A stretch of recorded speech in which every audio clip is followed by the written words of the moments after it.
أعوذ بالله السميع العليم من الشيطان الرجيم. بسم الله الرحمن الرحيم. سبحانك لا علم لنا إلا ما علمتنا إنك أنت العليم الحكيم ولا حول ولا قوة إلا بالله العلي العظيم. قال رب اشرح لي صدري ويسر لي أمري واحلل عقدة من لساني يفقهوا قولي. Alhamdulillah, syukur pada Allah Subhanahu wa taala, kesempatan masa yang ada dalam masa 10 minit ini kita akan berkongsi ilmu dalam program 10 minit tazkirah, dan tajuk yang akan saya berkongsi ialah Bismillahirrahmanirrahim, yang merupakan kalimah pertama. Allah Subhanahu wa taala menyebut dalam Quran berkaitan dengan bismillah ni ada beberapa tempat. Yang pertama ialah Bismillahirrahmanirrahim disebut dalam surah Al-Fatihah. Yang kedua disebut dalam surah Al-Hud, iaitu wa qala rabbu biha bismillahi majriha wa mursaha.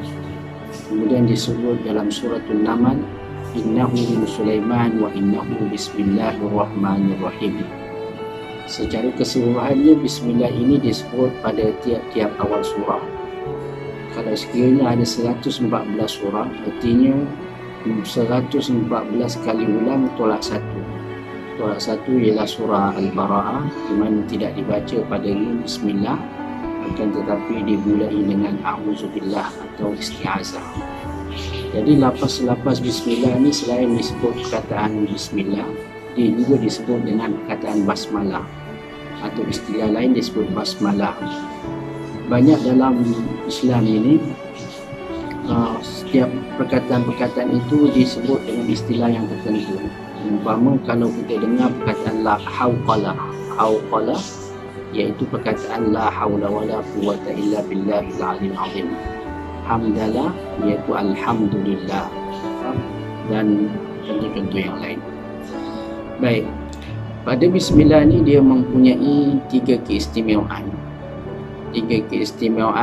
atau tiga rahsia besar di belakang bismillah itu. Istimewa itu ada tiga bab. Yang pertamanya ialah istimewa pada kalimah itu. Yang keduanya ialah istimewa pada makna dia. Dan yang ketiganya istimewa pada sifat-sifat Allah yang berada dalam bismillah itu sendiri. Saya pergi yang satu dulu, iaitu istimewa pada kalimah bismillah.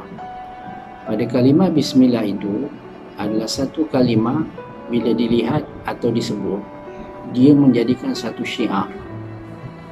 Kalimah itu sendiri merupakan satu syiar. Umpama contoh, kita pergi ke negara kafir, negara orang bukan Islam lah.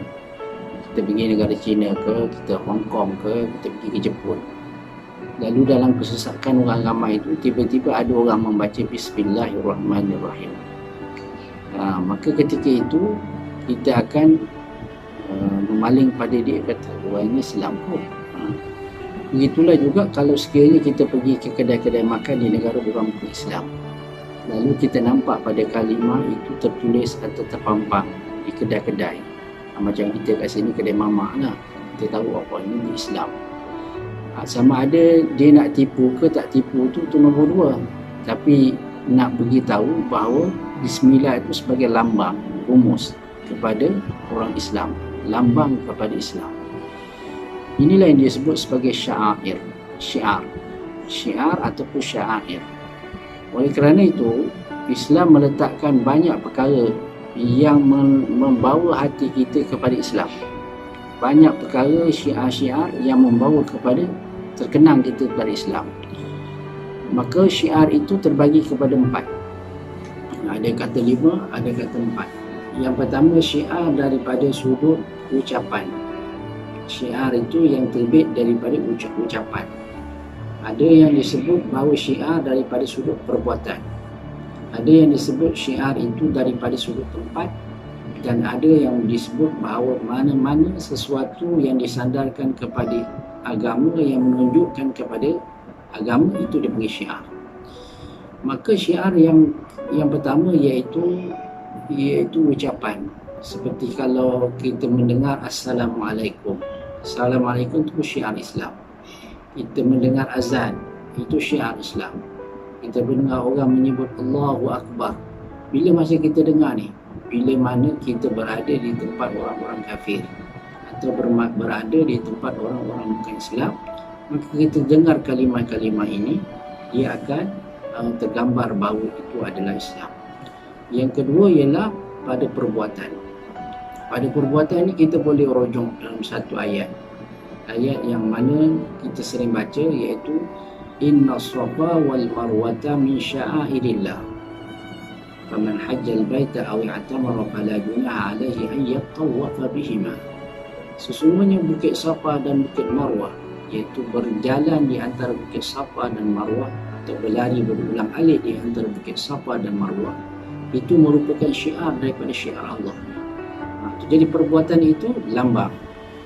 Sa'i itu sendiri adalah lambang. Dia sebut sa'i, tak ada agama lain yang sa'i melainkan Islam. Jadi banyak lagi perbuatan-perbuatan, antaranya jalan semayang, nampak semayang Jumaat, itu adalah syiar daripada syiar Islam. Semayang berjemaah itu ada syiar daripada syiar Islam.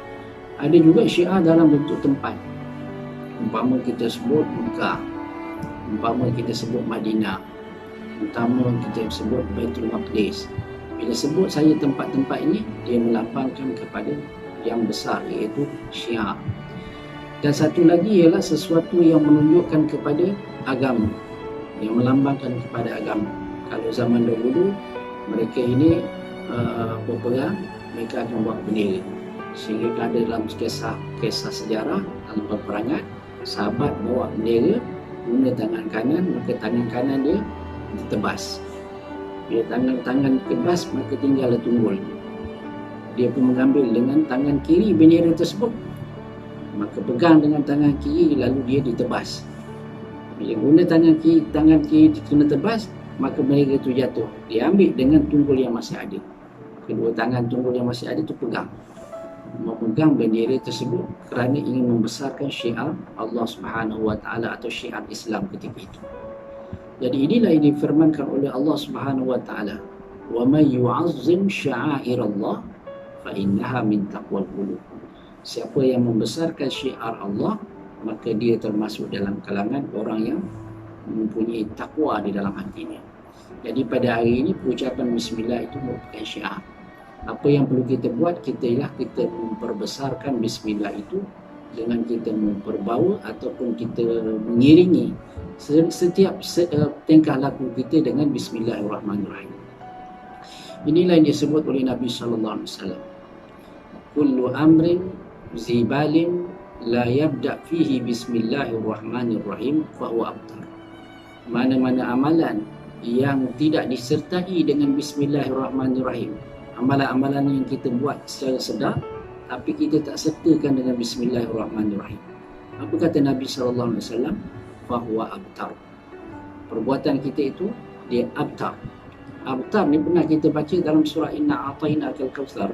Dalam surah Al-Kautsar, Inna a'tainakal kautsar washolli li rabbika wanhar inna syani'aka huwal abtar. Al-abtar tu maknanya aina kesul barakah, iaitu diputus atau terputus daripadanya keberkatan. Jadi cukup pada hari ini tentang kalimah yang pertama, iaitu kelebihan atau manfaat atau keistimewaan daripada ucapan Bismillahirrahmanirrahim. InsyaAllah kita akan sambung pada sesi kedua. Assalamualaikum warahmatullahi wabarakatuh.